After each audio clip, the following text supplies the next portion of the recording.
민재야, 잘할 수 있지? 아무데나 기웃거리지 말고 늘 매사에 침착하고 빨간불 파란불에 흥분하지 말고. 걱정 마. 잘할 수 있다니까 진짜. 시작이 어려운 주린이가 걱정되신다면 대한민국 주린이집 이베스트 투자증권. 네, 안녕하세요. 염승환 이사입니다. 오늘 2022년 7월 14일이네요. 이슈 체크 시작을 하도록 하겠습니다.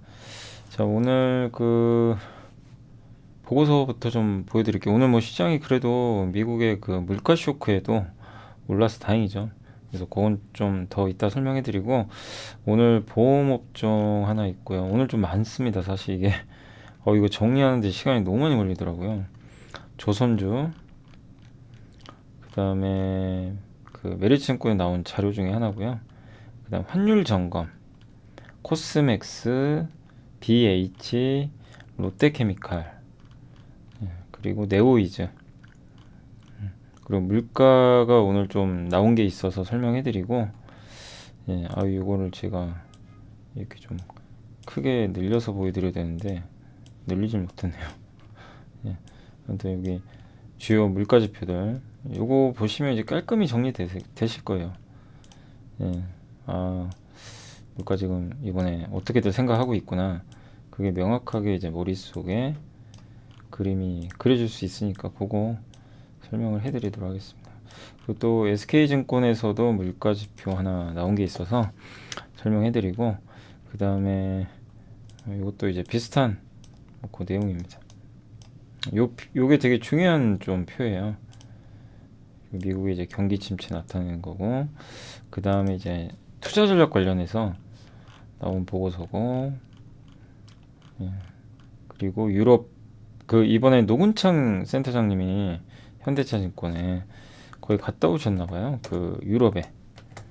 유럽 탐방 갔다 오셨다고 그러시더라고요. 그래서 반도체 ASML하고 로보틱스 기업들 방문을 했다고 하니까 그 자료 그냥 정리해서 또 한번 말씀을 해드리고, 아무튼 되게 깁니다. 그리고 엔터 관련한 세 가지 불확실성이 지금 어떻게 진행되고 있는지 그거 한번 말씀을 드리고, 마지막 임플란트 쪽 이거 한번 그때 보여드렸던 건데 요약만 오늘 이제 좀 자세히 그 안에 있는 내용까지 다 해가지고 말씀을 드리겠습니다. 그래서 오늘 좀 많아요. 그래서 요거 보시고 한번 좀 정리 한번 하시면 좋을 것 같습니다. 먼저 보험 같은 경우는 이제 대신증권에 박혜진 연구원님이 작년부터 워낙 보험 또 잘 보셨죠, 사실. 보험 가장 잘 보신 연구원님 중에 한 분이시고, 작년에 현대해상 굉장히 좋게 얘기하셔가지고 많이 올라가기도 했어요. 근데 이제 자동차 손해율이 생각보다 굉장히 견조해요.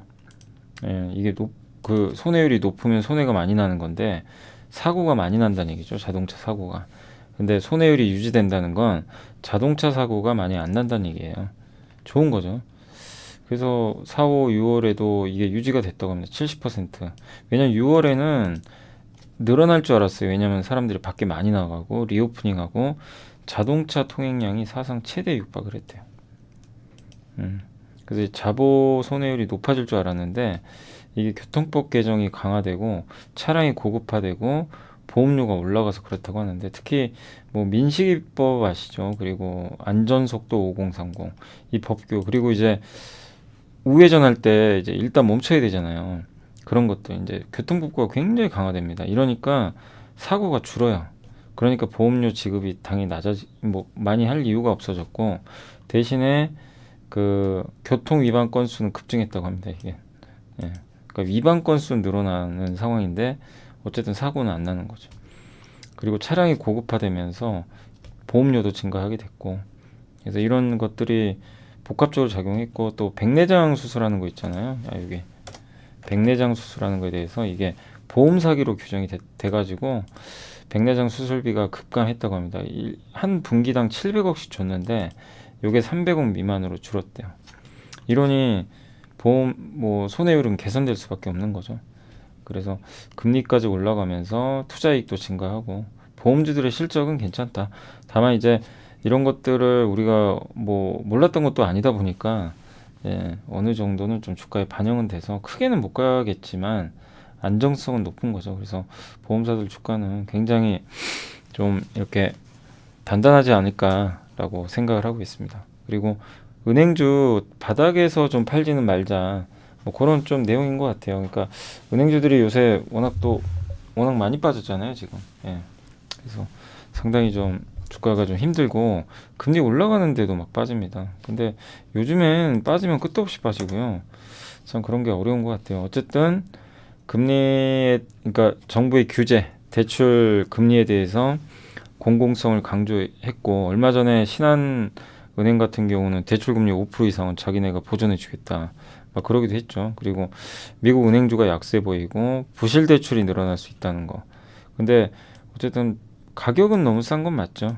예, 밸류에이션 상으로는 역대급 저평가다. 이렇게 보시면 되겠습니다. PBR이 당시에 0.3배까지 갔었거든요. 그러니까 상대적으로는 싸고 그리고 주주 환원도 늘어나고 있고 지금 배당 수익률만 일부 기업은 10% 정도 되니까요.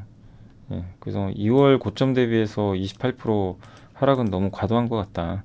이런 내용이고 미국 은행주하고 우리나라가 꼭 연동되진 않는데 뭐 미국 은행 빠지니까 같이 빠지더라고요. 크게 의미 부여할 건 아니고 여전히 실적도 괜찮고 과매도 됐다. 그래서 KB와 JB금융지주를 최선호주로 제시를 했고 배당주 관점에서도 접근을 하신 분들이라면 뭐 팔 이유가 없다. 이런 내용인 것 같습니다. 지금 은행 업종의 PBR 밴드인데 이게 코로나 때 여기거든요. 그러니까 지금 많이 떨어져 있는 거 많이 떨어져 있죠. 실제로 이 아래쪽까지 굉장히 좀 지금 급하게 예, 떨어져 있지 않나 싶습니다. 여기가 이제 최저점이거든요. 코로나 때. 지금 다시 봤어요. 그리고 이 위가 ROE고요. 이게 높을수록 수익률이 높다는 얘기인데 ROE는 역대급으로 높아요. 근데 PBR이 옛날에 은행이요. 한 배인 적도 있었어요. 상상이 안 가시죠? 지금 0.3배입니다. 아니 그때랑 수익성이 비슷한데 뭐가 잘못돼도 한참 잘못됐는데 이런 게 많아요. 우리나라에. 은행주는 너무 염려할 필요는 없을 것 같고요. 조선주가 잘 버티다가 요새 좀 별로 안 좋은데 첫 번째는 실적 우려 때문에 그렇고요. 실적은 아직 좋아지긴 힘들어요. 근데 앞으로 점진적으로 좋아지겠죠. 왜냐하면 후판 가격이 꺾입니다. 예. 그리고 이제 예전에 수주했던 것들이 점점 이제 실적에 반영돼요. 그래서 내년부터는 본격적으로 실적이 좋아질 거예요. 근데 올해 2분기까지는 뭐 좋을 수는 없고, 예. 그리고 거시경제, 좀 전방산업, 해상 물동량이 둔화되고 선박 수요가 둔화되면서 발주가 줄지 않을까. 그리고 탱커나 벌커선 같은 게 지금 발주가 안 늘어나니까 거기에 대한 우려감들이 있는 것 같아요. LNG 좋은 건 알지만 이마저도 지금 에너지 가격이 좀 급락하니까 영향을 줬던 것 같습니다. 근데 조선주는 꼭 실적 따라가지는 않고요. 중요한 게 실적보다는 수주. 나중에 실적은 수주 따라서 뒤따라오거든요. 수주가 더 중요하다. 그래서 실적보다는 그런 부분을 좀 보시면 좋겠고 최근 조정이 뭐 주가를 또 추세적으로 다운시키는 뭐 그럴 가능성 높지 않다라고 좀 보고 있고 당시 코로나 팬데믹과 다르게 지금은 공급이 많지가 않대요. 그러니까 선박을 만들 수 있는 도커가 다 찼고 만들 수 있는 업체도 너무 없고 그 다음에 이 선박을 만들 수 있는 도커가 적다 보니까 꽉 차 있다 보니까 그냥 비싸게 지금 수주를 받고 있어요. 이런 걸 보면 지금 우리나라 조선주에 대해서는 뭐 너무 염려할 필요는 없지 않냐 그런 내용인 것 같습니다. 수주 잔고도 증가했고, 근데 이제 이런 게 있어요. 뭐 지금 조선주가 당장은 안 좋죠. 당장 뭐 유가 떨어지고 실적 안 좋다 그러고 LNG 좋은 건 다 알고 그리고 벌커선이나 이런 거 수주가 많이 안 되니까 뭐 좋을 게 뭐 있냐 이럴 수 있지만 내년이 좀 중요한 게 내년부터 선박 규제 들어갑니다. 그 환경 규제 아시죠? 그래서 이산화탄소를 그러니까 탄소 배출이 많거나 유해 물질을 많이 배출하는 선박 특히 이제는 중고선도요 적용이 돼요. 새로운 선박 말고 그러면 그 선주들은 뭐 운항을 할 때 굉장히 천천히 운항을 하든가 배를 바꿔야 됩니다. 그런 것들이 내년부터 이제 시작이 되니까 페널티가 많아요. 이 옛날 배들이. 그럼 바꿔야 됩니다. 그래서 중국과 한국의 조선사들이 향후에 큰 수혜를 받을 가능성이 높기 때문에 이 부분은 좀 지켜보시면 좋을 것 같아요. 자, 그리고 해상 물동량 증가율 전망치 추이인데 이게 이렇게 떨어집니다. 근데 LNG 선수준이 이렇게 많지만 이건 이제 시장에서는 야 그거 다 아는 거 아니야? 이제 이런 논리예요. 그리고 수주 잔고 좋고, 예, 수주 단가, 그다음에 수익성 지표라고 하는데 요것도 올라갑니다. 다 좋죠. 근데 다만 물동량 증가율이 이제 완만해지니까 좀 꺾일 것 같다.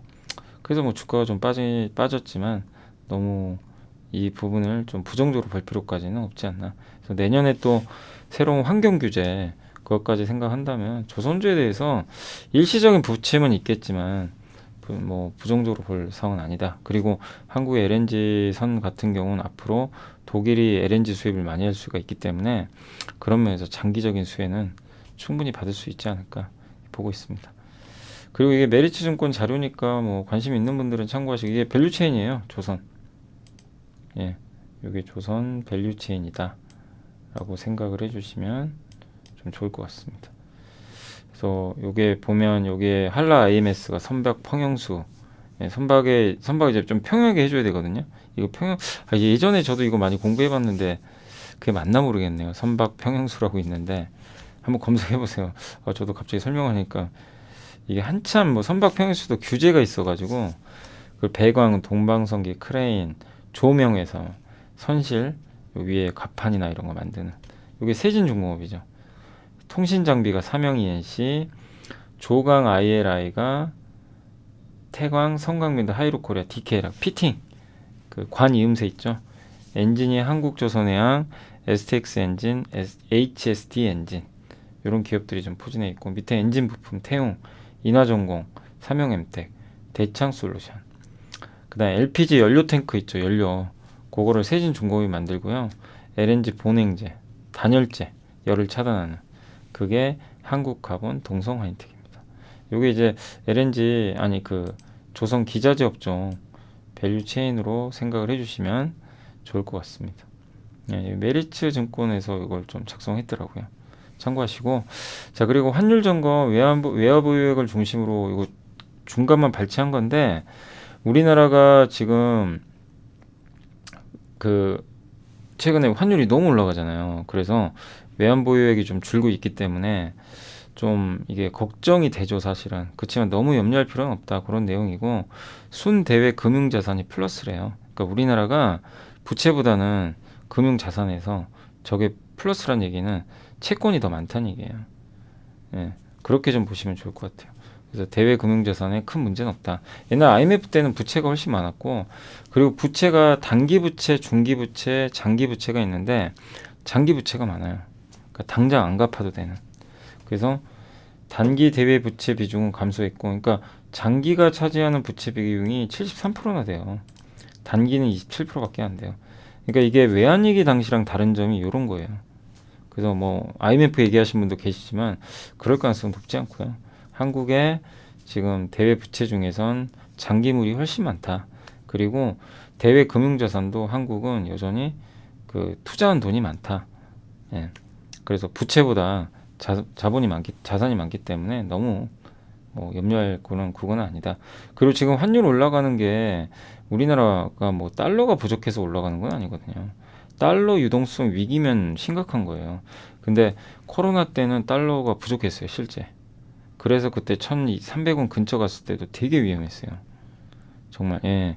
일촉즉발의 상황에서 통화 스와프 맺어가지고 살아난 건데, 지금은 그건 아니고, 뭐 달러가 부족해서는 아니고, 예, 여러 가지 복합적인 게 작용했죠.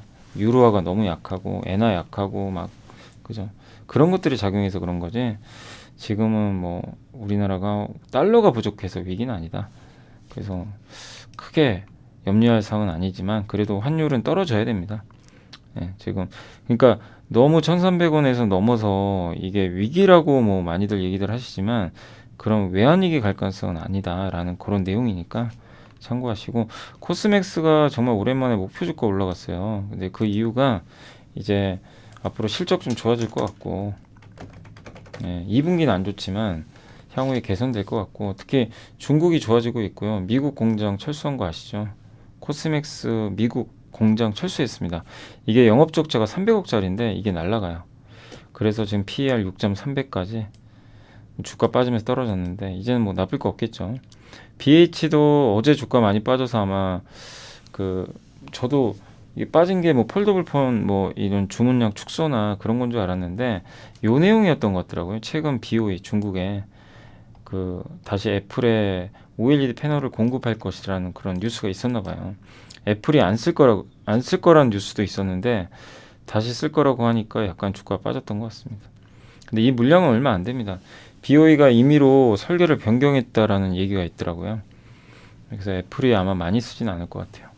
그리고 노트북, 태블릿 쪽도 이제 OLED가 들어갑니다. 내년부터 본격화 될 것 같아요. 그리고 24년부터는 애플에도 아마 들어갈 것 같고, 그리고 그래서 BH는 실적 되게 괜찮은 기업 중에 하나고, 애플 비중 높고, 저런 이제 OLED가 그 노트북이나 뭐 태블릿 PC에도 들어가면 수혜를 많이 받을 수밖에 없어요. 이게 노트북하고 태블릿 PC는 면적이 넓어서 단가가 3배에서 4배나 된대요. 예, 이런 것들. 그래서 내년까지 보면 좋은데, 다만 이것도 똑같이 스마트폰 부품 주니까 가기는 어려워요. 그죠? 업황이 안 좋으니까. 그러나 하반기부터 중국도 살아나고 그러면 좀 괜찮아지지 않을까 이렇게 보고는 있습니다. 그래서 뭐 BH는 스마트폰 부품 회사 중에서는 가장 뭐 좋은 모멘텀을 갖고 있는 기업으로 보시면 좋겠습니다. 퍼 5.6배 정도로 상대적으로 좀 저평가되어 있습니다. 롯데케미칼은 좋은 내용은 별로 없어요. 안 좋죠. 영업이익이 이렇게 감소할 것 같고 불가피합니다. 중국의 도시봉쇄, 증설 이런 것 때문에 이 두 가지 수요 부진에다가 공급 강의. 그래서 지금 좋진 않아요. 그래서 바뀌어야죠, 사이클이. 근데 언젠가 또 석유화학은 사이클이 돌고 도니까 그걸 기다려 보시고, 이익은 안 좋지만 그건 주가가 이미 선반영을 했다, 이렇게 생각하시면 되겠습니다. 그래서 하반 경직성 더 빠지기는 어렵다. 그 코로나 때 저점까지 왔어요, 진짜. 지금 밸류에이션이. 그리고 영업이익 부진하죠. 근데 항상 롯데케미칼이나 이런 기업들은 안 좋을 때 사는 게 맞아요. 실적이 오히려 역으로 너무 안 좋을 때. 화학, 요게 에틸렌 가격 추이인데 안 좋죠. 예. 근데 항상 안 좋으면 또 반전이 일어나니까. 그래서 안 좋은 게 오히려 나중에 또 바닥을 또 빨리 만드는 계기가 될 수 있으니까, 당장은 못 올라갈 거예요. 당장 못 올라가지만 3분기부터 조금씩 뭔가 개선되는 시그널들이 나오면 이 석유화학 기업들도 올라갈 수 있고, 그리고 국제 유가가 지금 많이 떨어졌거든요. 그러니까 유가가 떨어지는 거는 원가 부담을 완화시켜서 장기적으로 좋을 수 있을 것 같습니다. 그리고 네오에이즈는 내용이 괜찮더라고요. 2분기 실적도 괜찮고, 웹보드 게임 그 규제, 이게 이 막고 같은 거 하는 거 있죠, 고스톱. 그 게임 규제가 완화됐다고 합니다. 그래서 7월 4일부터 시행이 되고, 마케팅비나 인건비도 좀 많이 안 쓴 것 같고요. 다만 하반기에 신작이 있어서 좀 증가할 것 같다고 합니다. 그리고 이게 피해 거짓이란 게임이 있나 봐요. 이게 가장 기대하는 게임 중에 하나인데, 이게 모바일로 나오진 않고 콘솔 게임, 플레이스테이션이나 PC용으로 출시가 내년에 된다고 합니다. 엘든링이라는 게임이 있는데 막 몬스터 잡고 하는 게임이거든요, 혼자. 되게 어려운 게임이에요. 근데 이거랑 좀 비슷한 작품으로 거론되는 블러드본이라는 게임이 있는데, 이게 6개월간 200만 장이 팔렸대요. 그래서 요 피해 거짓은 77만 장 팔리지 않을까 하고 계산을 했다고 합니다. 그래서 그렇게 나온 결과 PER은 내년에 8.3배 정도, 그래서 상당히 좀 저평가돼 있다라고 보시면 좋을 것 같습니다. 이게 피해 거짓이라는 뭐 이게 게임 뭐 그런 부분인 것 같아요. 이게 이제 주인공이 뭐 칼이나 이런 거 들고 몬스터를 잡는 것 같습니다. 그리고 물가는 쉽게 꺾이지 않는다. 그 이유는 뭐냐면 CPI, 그러니까 소비자 물가지수가 9.1%나 올랐는데 지금 81년 11월 이후 최고치고요. 인플레 압력이 너무 높아요, 아직도. 예. 그래서 여기서 유가가 무려 41% 올랐습니다. 휘발유 가격 전월 대비 11.2%. 그러니까 휘발유 기여도만 3%가 넘어요. 그리고 또 주거비, 그러니까 이번에 물가 상승을 주력으로 올린 두 개가요, 휘발유 가격하고 주거비입니다. 주거비는 변동성은 작지만 오래 갑니다. 이게 3.2%를 차지했어요. 전체 9% 오른 거 중에서 3%는 휘발유 유가, 3%는 주거비입니다. 예. 미국 주택 경기가 사실 좀 꺾였기 때문에 뭐 주거비도 꺾이는 거 아닌가 싶기도 한데, 저 주거비는요 1년 동안 반영이 된대요. 이게 나눠가지고. 그러니까 계속 좀 부담은 될 것 같고 중고차 가격은 당연히 좀 하향돼서 안정화됐는데 반면에 서비스 물가 있죠. 의료 서비스 이런 쪽은 오히려 상승폭이 늘어난 것 같습니다. 그래서 주거비와 서비스 가격은 연준이 통화 정책을 통해 통제하고 싶어하는 중요 요소인데 이게 지금 계속 올라가니까 조금 부담은 될 것 같아요.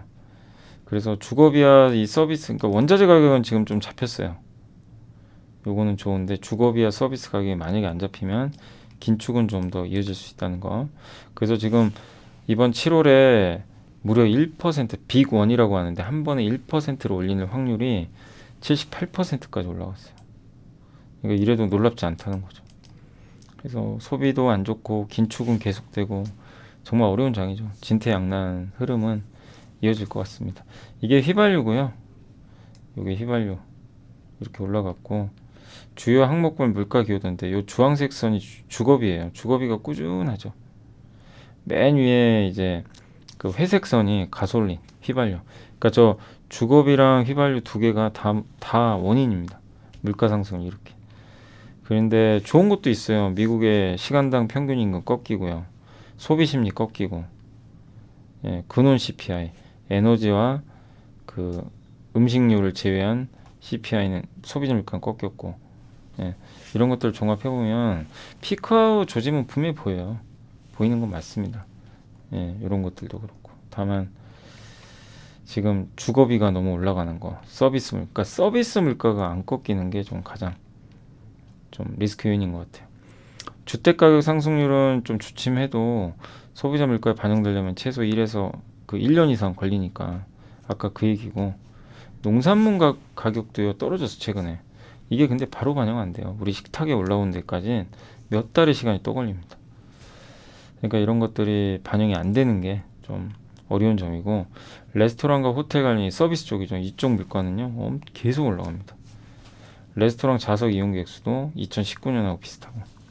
그러니까 지금 에너지 가격이 꺾이는 건 좋은데 서비스 물가가 안 꺾여요.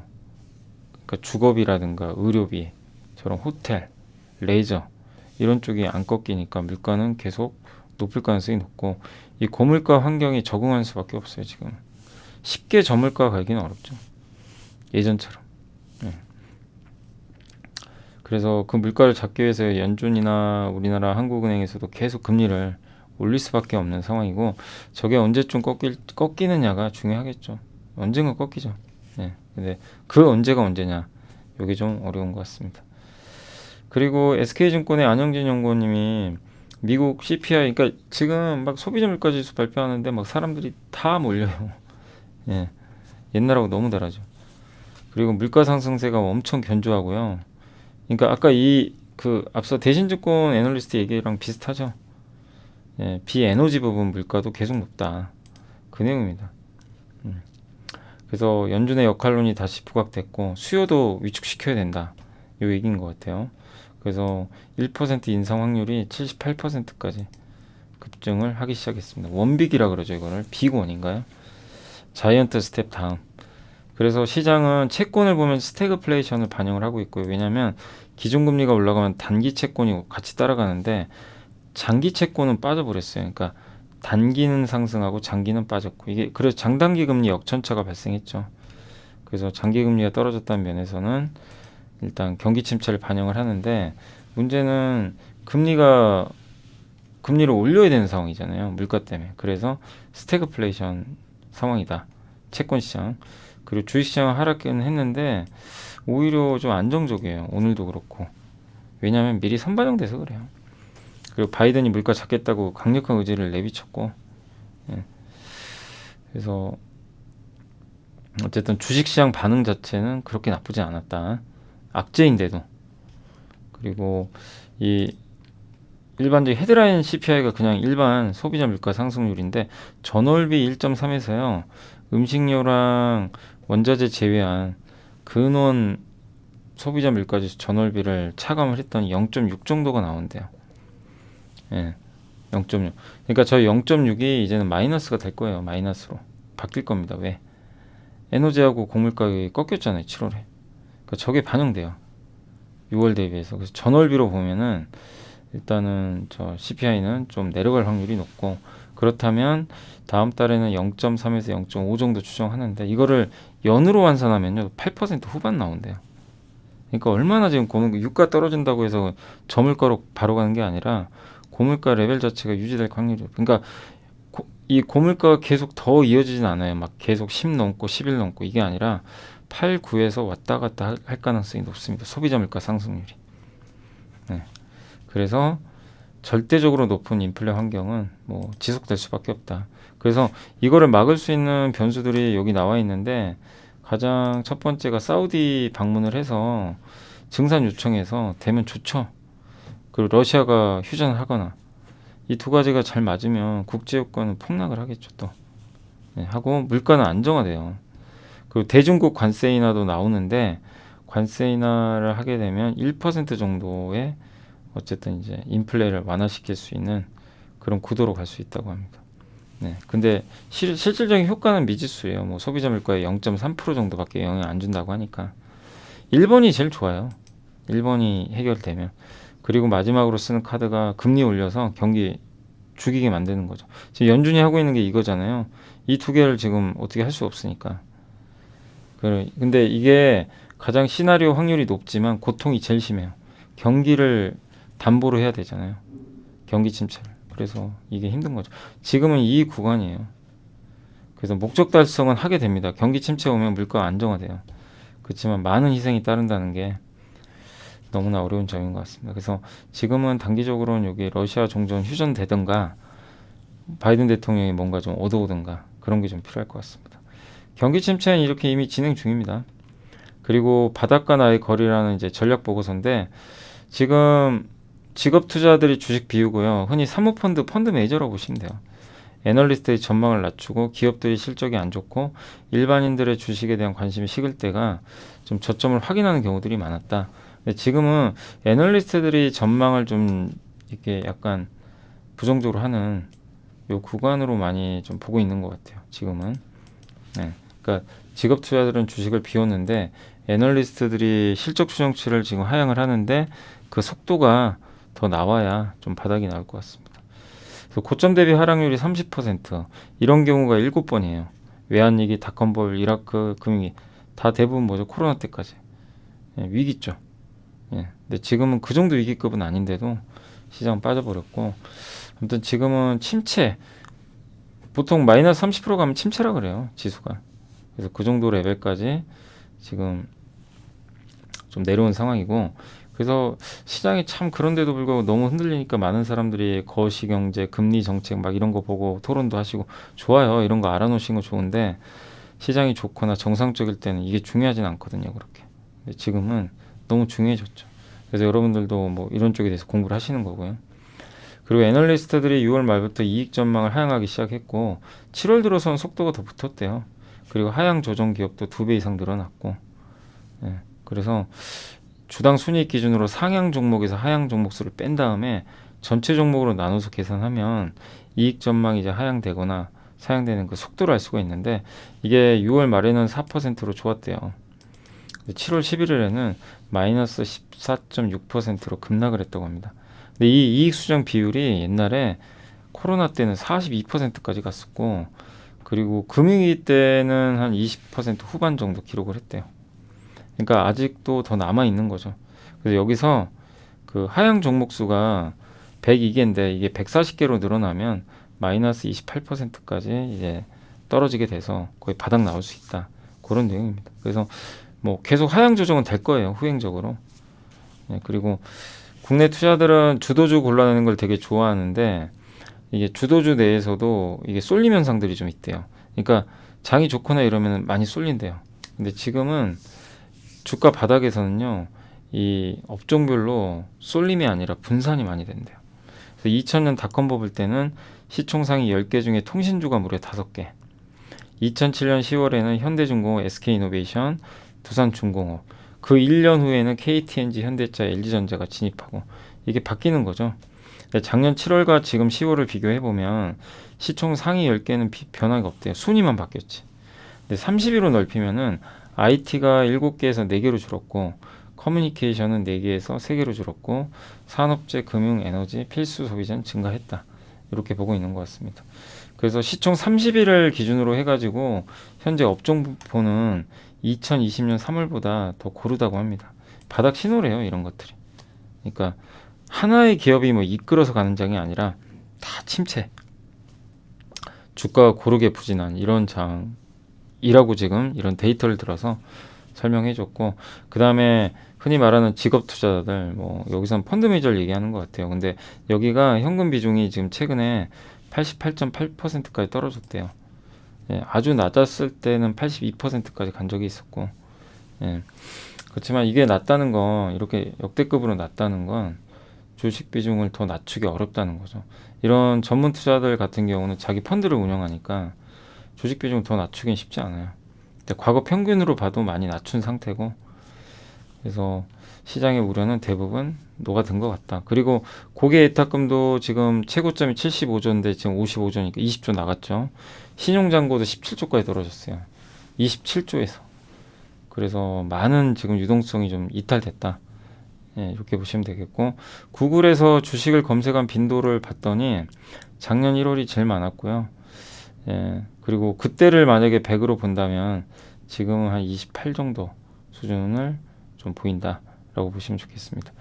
그리고 코스피 2300선은 어쨌든 지금은 기대감보다 경계심을 더 많이 반영한 수준이고, 고점 대비 하락률도 그렇고, 직업 투자들이 현금도 많이 늘렸고, 일반 대중의 관심도 많이 식었고, 애널리스트가 이익을 낮추고, 이런 것들이 다 바닥을 가리키는 신호라고 하더라고요.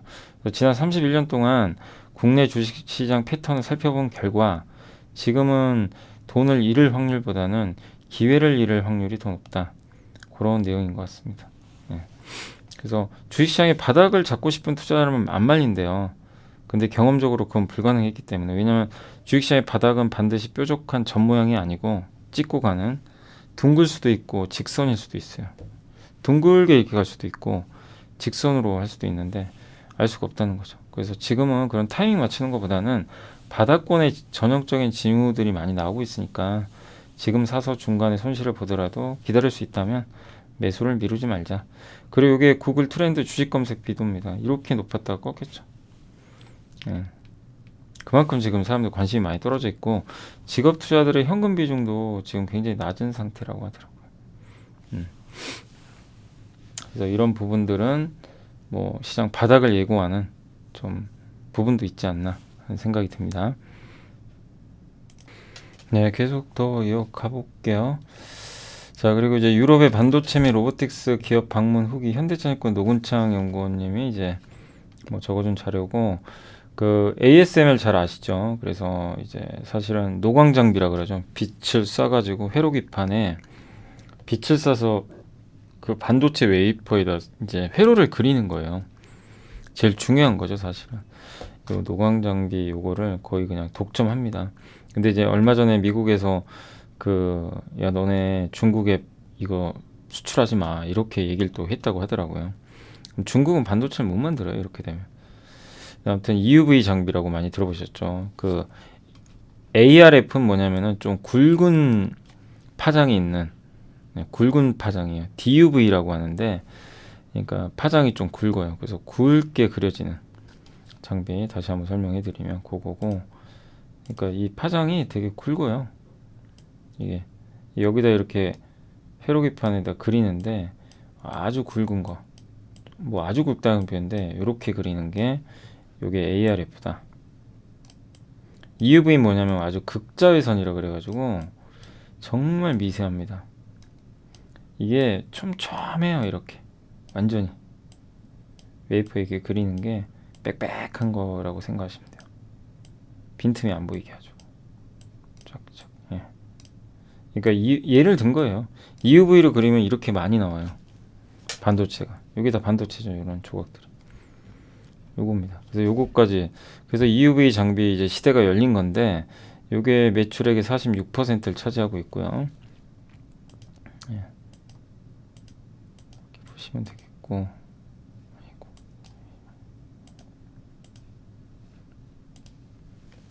네.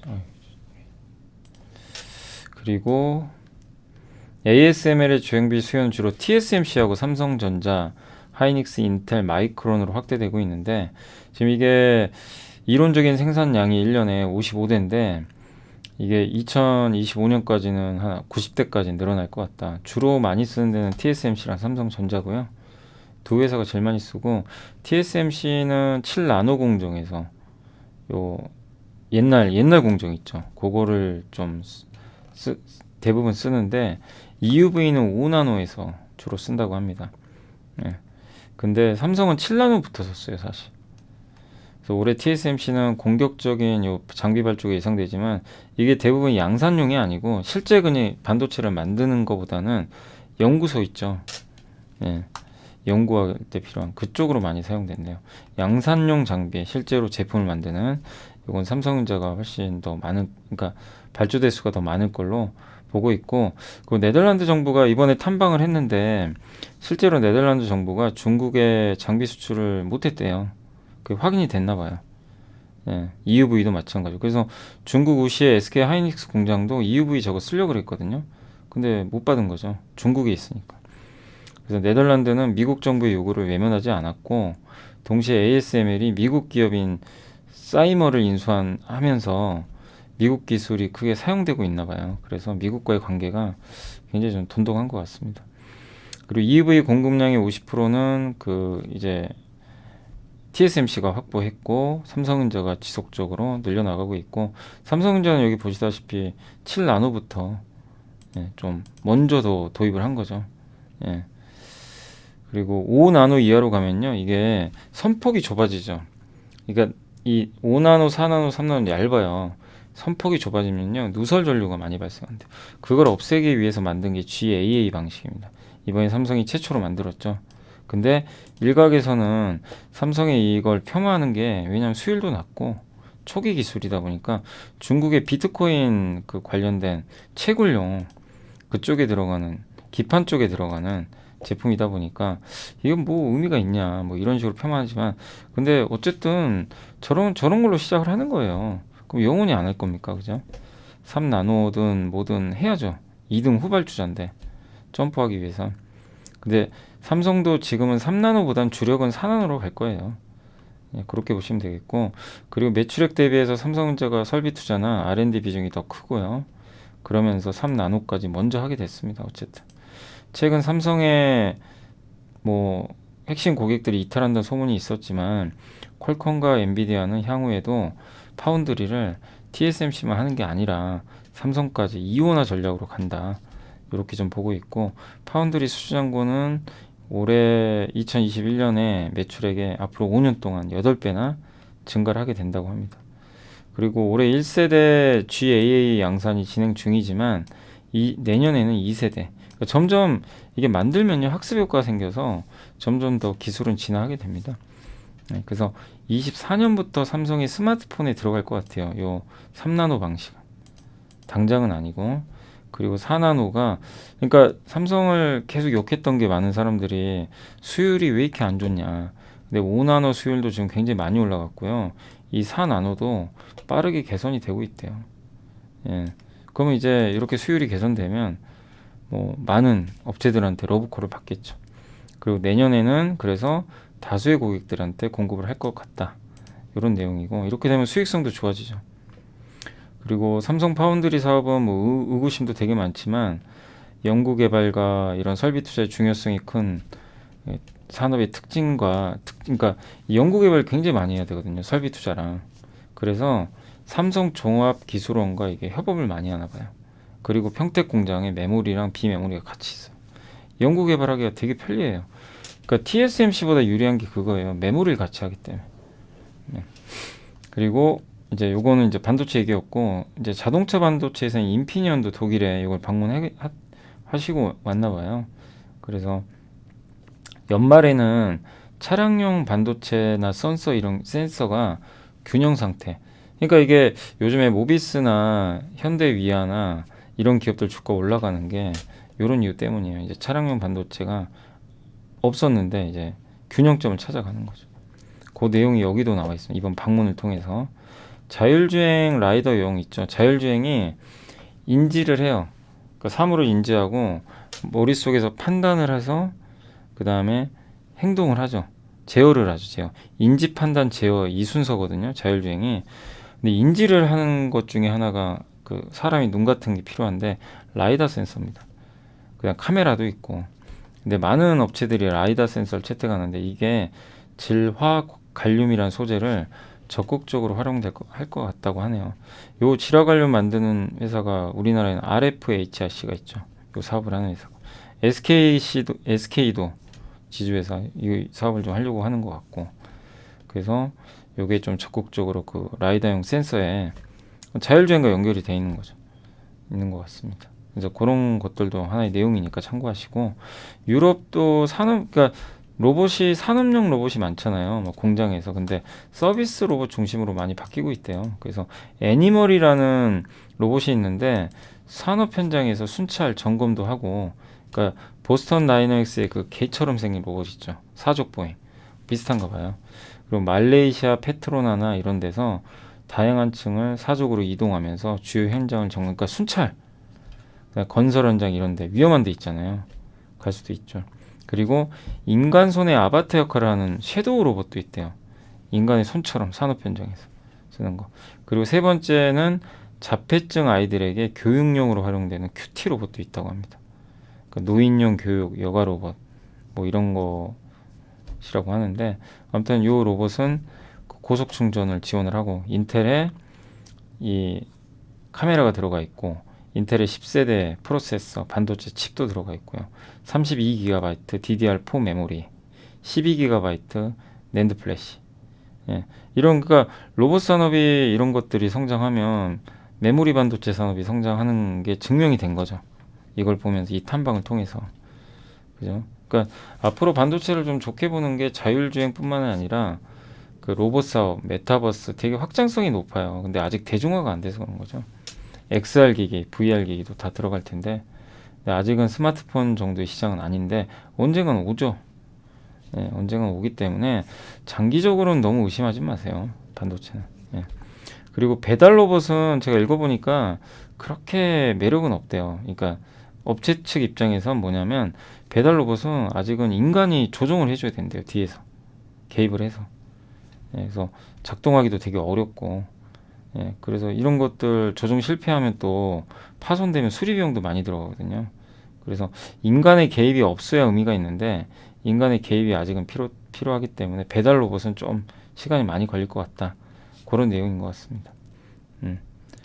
예, 여기 나와 있죠. 인간 로봇은 개입을 요구하는데 이게 인간의 인건비가 그럼 또 들어가잖아요. 그럼 물류창고 로봇 시장도 커질 것 같아요. 요새 물류창고 자동화하니까. 그리고 근본 방문을 통해서 비메모리 반도체와 D램 시장 경쟁력 제고를 하기 위해서 이게 삼성증권의 황민성 연구원이 계속 얘기했던 게 삼성이 욕 먹어가면서도 EUV 먼저 하잖아요. 수율도 안 나오지만. 근데 노건창 센터장님도 이번에 갔다 와서 똑같은 얘기 하잖아요. 네, 이게 그러니까 삼성이 잘하고 있는 거예요. 주가는 부진하더라도 EUV를 통해서 먼저 지금 앞서 나가려고 하잖아요.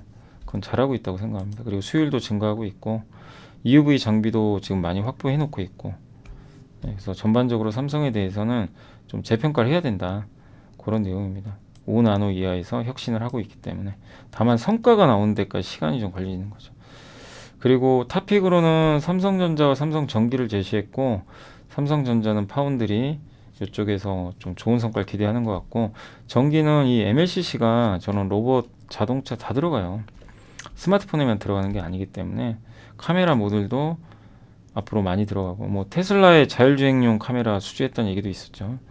플립칩 기판도 서버, 애플 칩 이런 데 들어가니까 그래서 삼성전자 저도 그래서 이 의견에 전적으로 동의하는데 시장을 몰라주고 너무 시간이 오래 걸려서 저도 그게 좀 답답하긴 합니다. 네. 자 여기까지 일단 말씀드렸고요. 자 그리고 계속 이제 아까 이제 엔터주 보고서가 있어서 이것도 좀 간략히 설명해드리면 엔터가 이제 세 가지 불확실성이 좀 있었는데 BTS 군입 때는 어떻게 될 거냐 예상대로 6월 초 힌트가 제공이 됐고요. 네, 아마 할 것 같아요. 순차별로. 근데 그래서 불확실성은 해소되고 있는데 다만 완전체 활동을 올해 말까지 할 줄 알았는데 이게 없어져 버렸어요. 그래서 올해 하반기 실적은 좀 하이브가 좀 기대에 못 미칠 가능성이 높다. 이렇게 보시면 되겠고, 아무튼 그 군입대는 뭐 일단은 아마 하는 걸로 이제 결론이 나지 않을까 이렇게 좀 예상을 하고 있는 것 같습니다. 그래서 더 뭐 이제 악재가 될 건 없는 것 같고요. 블랙핑크 도대체 언제 컴백하냐, 예, 요 얘기도 있었는데 증권가의 떠도는 실현할 수 없는 30대 과제 중에 하나가 그 블랙핑크 컴백이거든요. 그러니까 이제 컴백 한다 그러는데 안 하니까. 근데 8월에 하는 것 같더라고요. 그래서 드디어 블랙핑크 이제 컴백 8월인가요? 아무튼 이번 3분기에 하는 걸로 나와 있고, 그래서 월드 투어 윤곽도 나왔는데 50회 정도 할 것 같습니다. 콘서트를. BTS가 총 그 옛날에 2018년 19년도에 월드 투어 총 71회나 했었거든요. 그러니까 이번에 50회면 엄청난 거죠. 그래서 이게 해외 쪽은 이제 회당 출연료를 받는데요. 우리나라하고 일본 같은 경우는 이제 티켓 판매 금액에 따라서 받는 건데, 예, 다른 지역은 그냥 회당 10억이면 10억, 5억이면 5억을 그냥 받고 출연을 한다고 합니다. 예, 그래서 과거 빅뱅이 10억 받고 출연을 했는데, 콘서트를 했는데, 아무튼 이번에 블랙핑크도 한 10억 정도 받지 않을까 이렇게 보고 있고, 50회 정도 하니까 이것만 한 500억 되는 거죠. 거기에 티켓 뭐 가격의 절반 정도가 MD 그 굿즈 같은 거 판매가 되니까 여기서 2, 300억 더 벌 것 같고요. 예, 그래서 앨범 판매량도 적지 않을 것 같고, 또 블랙핑크 지금 에스파가 이번에 데뷔하자 아니 2년 차인데 161만 장 팔아버렸잖아요. 그러니까 더 많이 팔겠죠. 예. 그래서 굉장히 여기서도 한 300억 정도. 그래서 블랙핑크 컴백으로 인해서 총 1000억 정도 매출이 발생할, 이건 굉장히 낙관적이긴 하지만 아무튼 그 정도를 기대하고 있고, 마지막으로 SM 매각 될까 이건 모르겠습니다. 그럼 그죠, 누구도 이건 장담 못하고 이수만 회장이 뭐 결정한 문제겠죠. 그래서 데뷔한 지 1년 반 정도밖에 지금 되지 않은 걸그룹 에스파가 어쨌든 선주분만으로 161만, 이거 출고가 10,000원만 곱해도 161억. 예, 그래서 신인 가수들의 BEP 흑자 전환 시기가 굉장히 짧아지고 있고요. 예, 그리고 팬덤 문화기, 그러니까 팬덤이라는 걸 깔고 들어가기 때문에, 그러니까 충성도가 되게 높아요. 그래서 가격을 올려도 2만 원 하던 거를 25,000원에 팔아도 구매를 해줘요. 용인이 되는 거죠. 예, 인플레 시기에 굉장히 강해요. 그리고 YG엔트는 앞으로 12개월이 중요한데 60억 원대 이익에 그친대요. 2분기까지. 근데 불핑이 그래서 중요해요. 이게 와야 컴백을 해줘야 이익이 확 늘어나죠. SM과 JYP는 큰 변동 없다고 하고요. 다만 JYP가 예전부터 저도 JYP를 가장 선호했던 게 리스크가 별로 없어요. 예. 리스크 자체가 별로 없는 기업 중에 하나죠. 박진영 씨가 워낙 그런 걸 관리를 잘해서 그런지 몰라도, 그래서 목표 주가 변동은 없다고 합니다. 그래서 하이브 YG엔터만 목표 주가 좀 하향이 있었고 나머지는 큰 변동 없다. 그리고 엔터주는 아무튼 여러 가지 좀 최근에 이슈들로 좀 많이 빠져 있지만, 지금 SM 같은 경우도 그렇고 YG엔터는 PER이 15배 정도밖에 안 될 정도로 굉장히 싸졌다라는 내용인 것 같습니다. 그래서 불확실성도 해소되고 있고 팬덤 기반이 확산되고 있고 아티스트 세대 교체도 잘 되죠. 특히 SM 같은 경우는, SM이 근데 최대 문제는 뭐 여러분도 아실 거예요. 라이크기에 이수만 회장이 거기 지분 갖고 있으니까 SM에서 번 돈이 라이크 기획으로 가는 거 아니냐, 이거 주주가치 훼손일 수도 있어요. 근데 라이크 기획을 SM과 합병시켜야 돼요. 예, 그러니까 SM 주주분들은 꼭 그걸 아셔야 됩니다. 주주가치가 침해 받는다고 좀 봐야 돼요, 일부. 근데 이수만 회장이 그걸 안 놓고 있더라고요. 그래서 그 최대 리스크는 그거예요. 예. 아무튼 엔터 업종에 대해서 이제 그런 좀 좋아지는 분위기들은 나오고 있다 보시고, 앨범 출고가인데 확실히 보시면 하이브가 압도적이죠. 높아요. SM, JYP, YG도 좀 올라갑니다. 콘서트, 이게 슈퍼주니어 콘서트 티켓 가격이래요. 어마어마하죠. 계속 올라갑니다. 쇼를 할 때마다. 엔터 사상 4사의 앨범 판매량 급증하죠. 그 다음에 콘서트 횟수 추이, 블랙핑크가 두 번째로 아마 많이 한 걸로 나와 있습니다. 자, 그리고 오늘 이제 마지막으로 임플란트 쪽 다올투자증권의 박종현 연구원님이 쓰인 자료고 2050년이 되면 60세 이상 인구가 10억 명 이상이 된대요. 그 해당 인구 중 20% 이상은 치아가 전부 손실. 네, 이렇게 될 가능성이 높다고 합니다. 2030년이 되면 중산층 인구는 15억 명에 이를 것 같다. 이런 내용입니다. 그래서 심미적 치과 치료나 임플란트를 받는 인구는 꾸준히 증가할 수밖에 없다. 그러니까 치아가 손상돼도 전 세계에서 임플란트를 받는 사람은 그렇게 많지는 않아요. 근데 어쨌든 앞으로 10억 명 이상이 10억 명 중에 20%면 얼마죠? 2억 명 정도가 치아가 전부 손상이 될 수 있기 때문에 임플란트 시장은 꾸준히 커질 수밖에 없고 사람은 고령화되니까. 그리고 글로벌 덴탈 시장은 25조 원 정도 되고요. 그 중에 임플란트 시장이 6조 원 정도. 투명 교정기 시장도 한 6조 원 되는 것 같습니다. 디지털로 모든 거래요. 이게 옛날에 임플란트 할 때도 이게 본을 떠가지고 그죠? 예. 맡기면 기공소에서 만들어가지고 왔는데 석고에다가 지금은 그렇게 안 하고 디지털로 3D 프린터로 만들어요. 예, 근데 여기에 보급률이 여전히 10%밖에 안 돼서 보급률이 낮은 건 좋은 거예요. 그만큼 확장성이 있다는 거니까. 예, 그래서 이게 가장 기본 제품은 구강 스캐너입니다. 구강을 이제 스캔을 하는 거예요. 3D로. 그걸 한 다음에 본을 떠서 3D 프린터로 이제 만드는 거예요. 예, 이 치아를. 그래서 임플란트로 이제 시술하는 거죠. 근데 이게 도입률이 아직도 10%밖에 안 돼서 성장 여력이 높다. 이런 내용이고요. 그 다음에 M&A도 많이 한다고 합니다. 그래서 가장 활발히 하는 기업이 스트라우만. 스트라우만은 이제 임플란트 업체를 인수해서 확장을 하고 있고요. 디지털 사업을 확대하고 있다. 이렇게 보시면 좋겠습니다. 우리나라에서도 디오 같은 기업이 가장 제가 알기로는 앞서 있는 걸로 알고 있는데 이런 사업들을 하고 있는 거죠. 그리고 여기 구강 스캐너는 아까 설명드렸죠. 보형물을 만드는 과정이죠.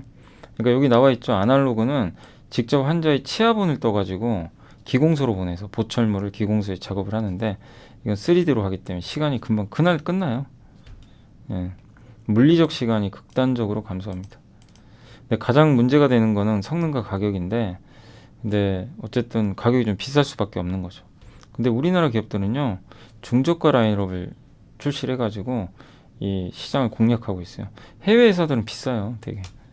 그 DSO라고 흔히 이제 프랜차이즈형 치과인데 일반 이제 한 명이 그냥 개인 자영업자분이 하는 게 아니라 의사분이 하시는 게 아니라 그 이제 프랜차이즈형은 뭐냐면은 기업형이에요. 그래서 이렇게 조직적으로 병원을 이제 운영하는 것 같더라고요. 그래서 요게 DSO 모델이라고 하는데 뭐 치과 의사분들은 더 잘하시겠죠, 저보다. 치과 의사들에게 이런 것들을 업무 외에 뭐 다양한 제품 구매라든가 이런 걸 제공해서 의사분들이 환자의 진료에 집중할 수 있게 하는 시스템입니다. 그러니까 병원은 같은 병원인데 내가 모든 걸 경영에 관여하냐, 예, 일반적으로 그렇게 하냐, 아니면 나는 의사의 본연의 업무에만 집중하고 나머지는 다 맡아서 해주는 거죠.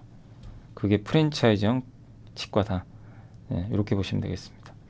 그래서 미국에서는 7.4%가 여기 DSO와 협업을 하고 있다고 하고요.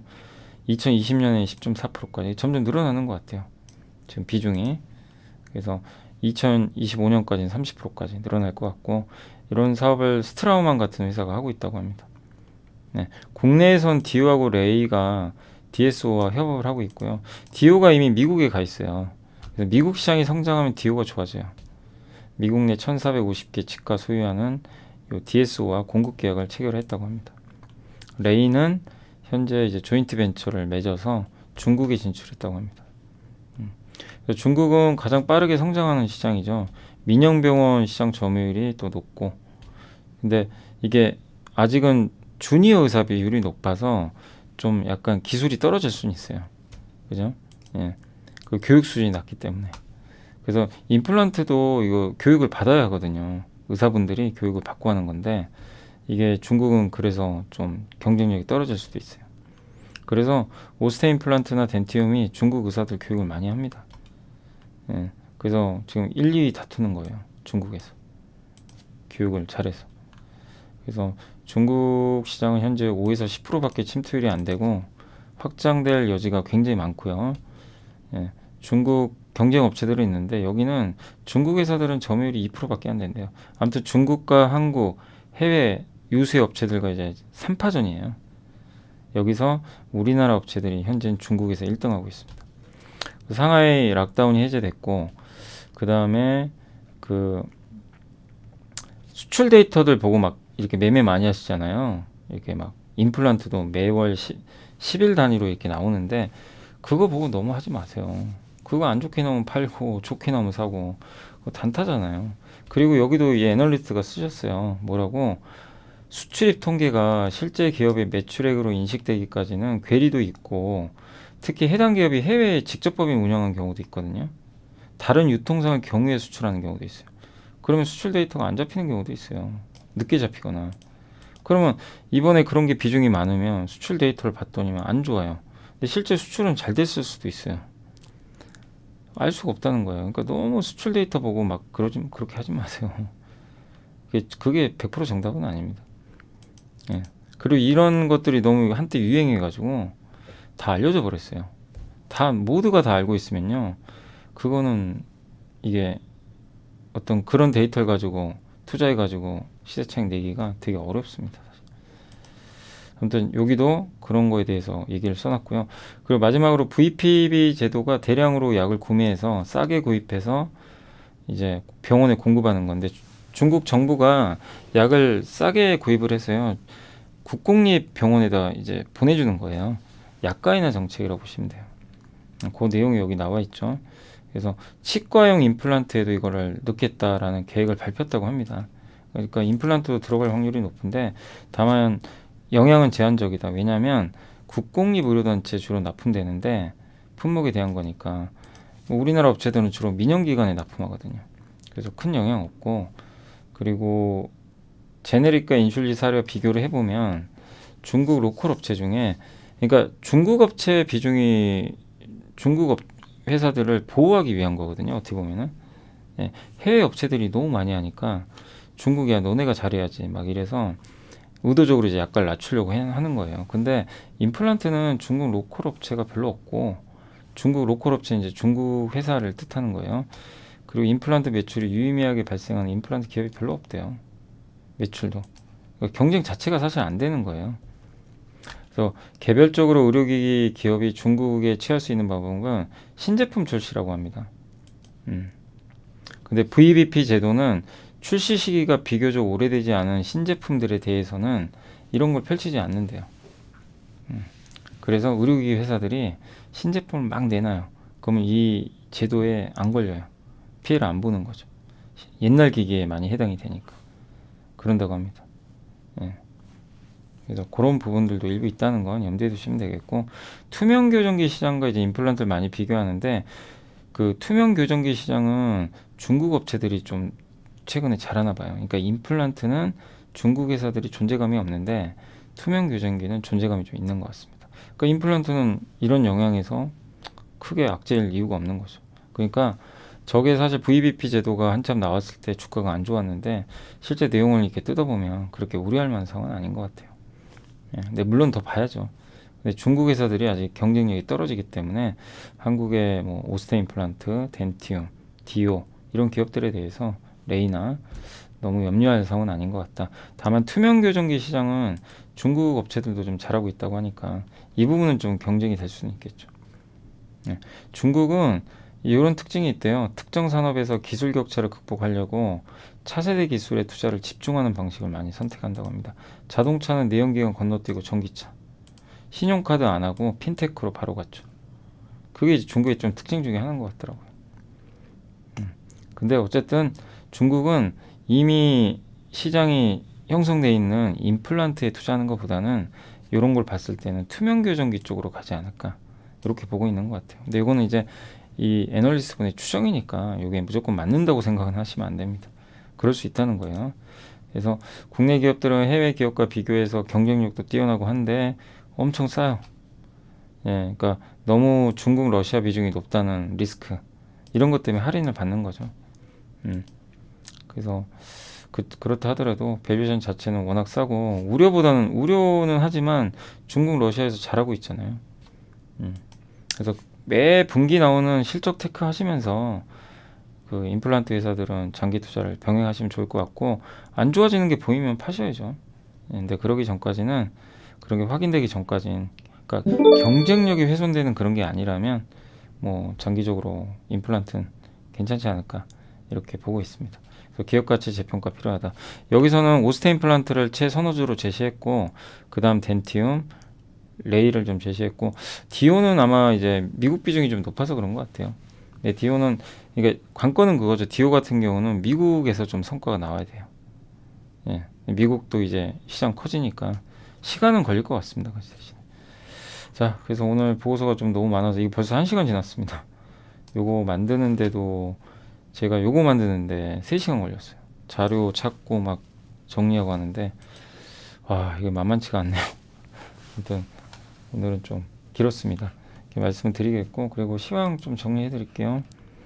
아, 제가 그거 잠깐만, 전자공시 했나요? 안 했죠? 아, 오늘 실적 나온 게 있어서, 테크윙은 저번에 나왔고, 풍산이 물론 그 전년보다는 좀 줄었지만 잘 나왔어요. 예상보다 무려 20% 잘 나왔고요.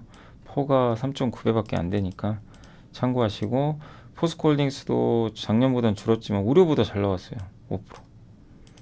그러니까 워낙 많이들 우려했죠. 근데 이렇게 안 좋은 상황에서도 2조 이익을 냈으니까 잘하지 않았나 싶습니다.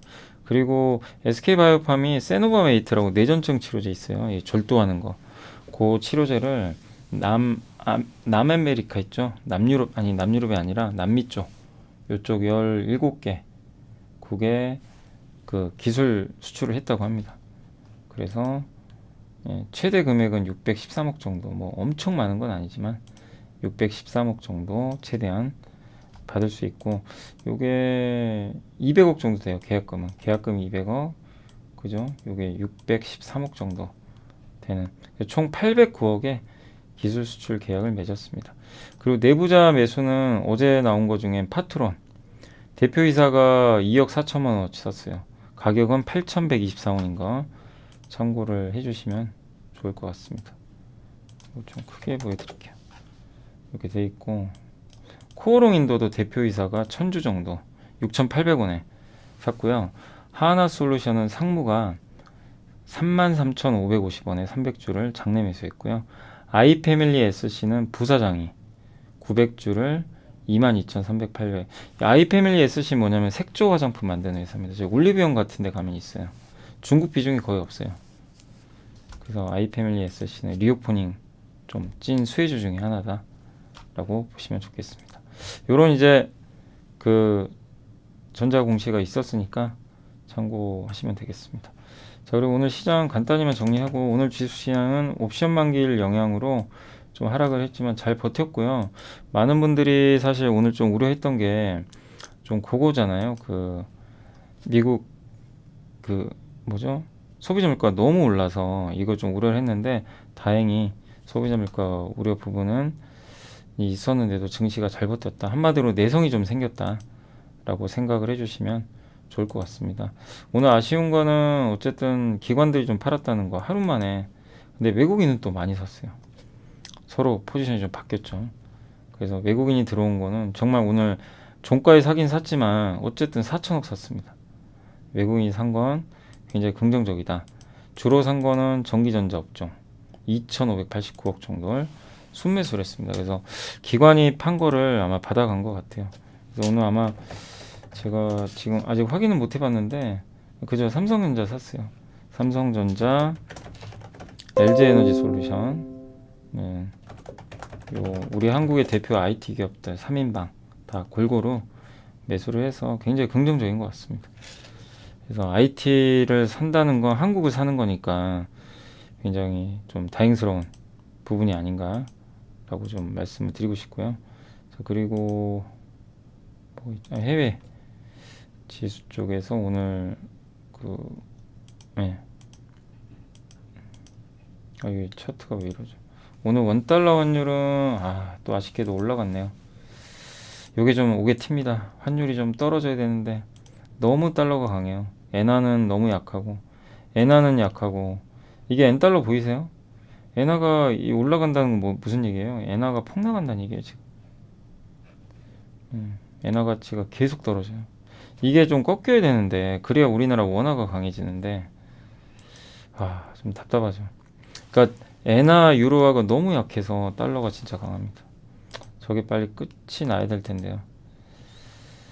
네, 그렇고 오늘 마지막으로 섹터 쪽은 오늘 원숭이 두창 관련주가 좀 셌고요. 뭐 이쪽 백신주들 셌고 코로나 관련주가 셌고요. 요새 드라마 우영우가 난리가 났죠. 그래서 오늘 여기 또 드라마 관련주들 주가 흐름 대부분 좋았던 것 같습니다. 예. 근데 오늘은 CJENM은 좀 다시 빠졌네요. 어제는 급등하더니 그냥 A스토리도 일단 오늘은 밀렸고 A스토리가 엄청 올랐죠. 우영우 하나로 대단합니다. 콘텐트리 중앙도 다시 좀 올라갔고 그 다음 쿠팡 관련주 좀 올랐고요.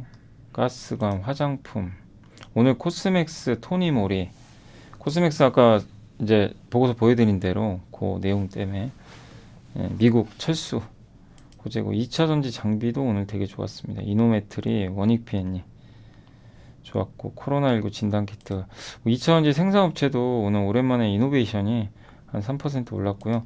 오늘 그리고 아까 보고서 보여드린 대로 네오이즈가 무려 10% 올랐고요.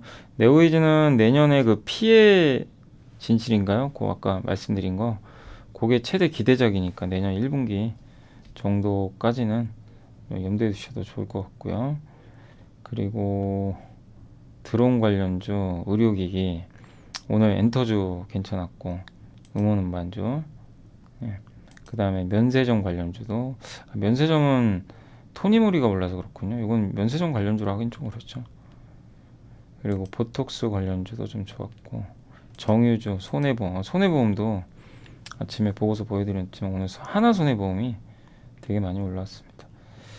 그리고 영화주, 우주항공주도 오랜만에 올랐고요. 건강기능식품 뭐 다 골고루 올라갔죠. 지금 보면 분위기는 MLCC, 도시명 항공모빌리티, UAM, 카메라 모듈 여기도 반등했습니다.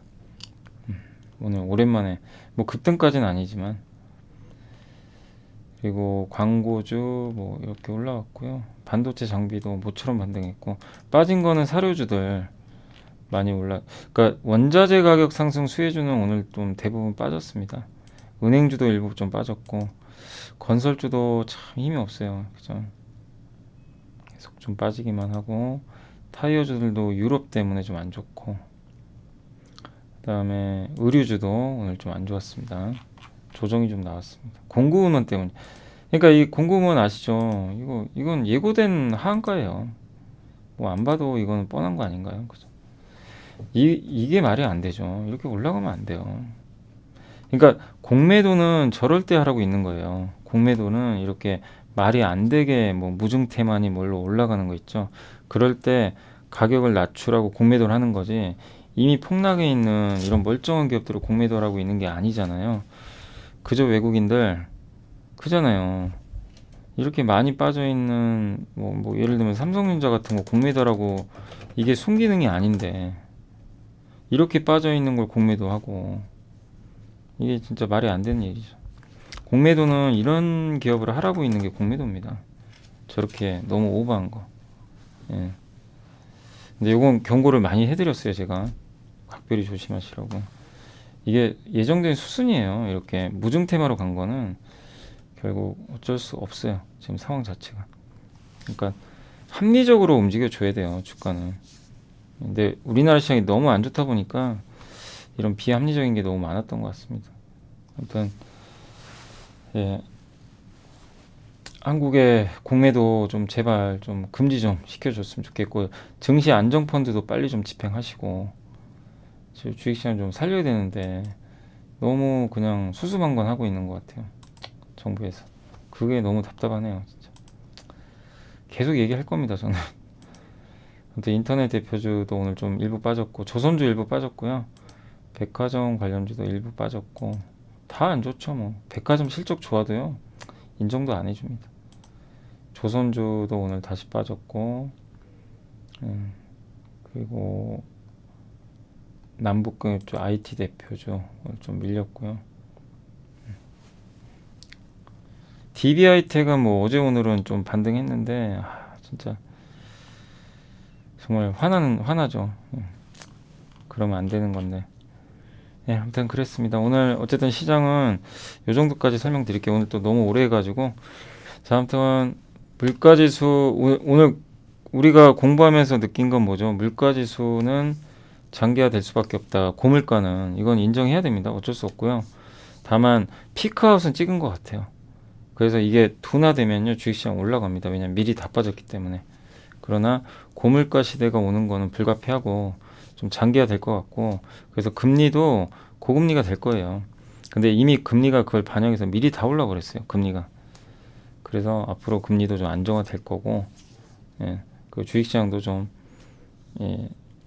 더 물가만 오르지 않는다면 좀 안정화되면서 반격에 나서는 모습이 좀 어느 시점에서 한 7월, 8월 지나고 나면 이어지지 않을까 이렇게 생각을 하고 있습니다. 그래서 좀 끝까지 잘 인내해 주시고, 그리고 이런 고물가 고금리 시대에는 현금 많은 기업이 좋고요. 그 다음에 돈 잘 버는 기업이 당연히 좋죠. 그래서 그런 기업들, 또 수요가 확실히 성장하는 그런 기업들 위주로 투자를 해 나가야 될 것 같고, 그 대표적인 섹터가 반도체인데 올해 말까지 암울하다 보니까 좀 어려운 것 같습니다. 아무튼 여러분들 기운 내시고, 뭐 시장도 조금씩 뭔가 회복의 기미 보이고, 항상 끝은 있습니다. 이렇게 영원히 빠지는 건 없으니까 잘 인내심 발휘하셔서 대응해 주시면 감사하겠습니다. 자, 아무튼 오늘 수고하셨고요. 저는 내일 또 이슈 체크 시간에 뵙도록 하겠습니다. 감사합니다. 친구들은 아무거나 막 주워 먹지? 파란불 빨간불에 흥분하지? 친구들 따라서 우르르 몰려다니지? 시장이 어려운 주린이가 걱정되신다면 대한민국 주린이 집 이베스트 투자증권